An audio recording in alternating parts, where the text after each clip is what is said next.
இனி வரும் காலங்களில் இப்படிப்பட்ட துன்பங்களும் துயரங்களும் ஏற்படக்கூடாது.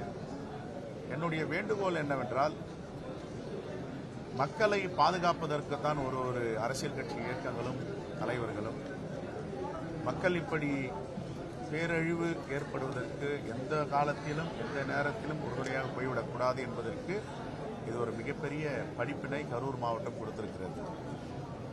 ஏழை எளிய மக்கள், ஒருவருக்கு கால் உடைந்து 1.5 வயது குழந்தையுடன் மனைவியுடன் இருக்கிறார்.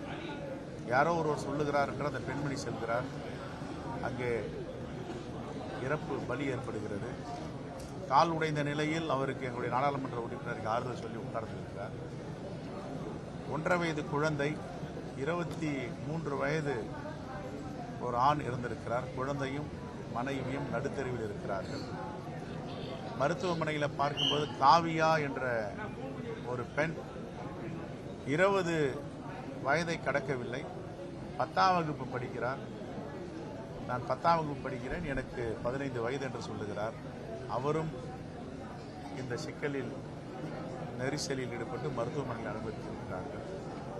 இப்படிப்பட்ட துன்பங்களுக்கும் துயரங்களுக்கும் நாம் எல்லோரும் அனைவரும் சேர்ந்து ஜனநாயக சக்திகள்லாம் ஒரு முற்றுப்புள்ளி வைக்க வேண்டும். இப்படிப்பட்ட வேதனைகளை, துன்பங்களை, துயரங்களை தாங்குவதற்கு யாருக்கும் எந்தவித சக்தியும் இருக்காது இனிமேல்.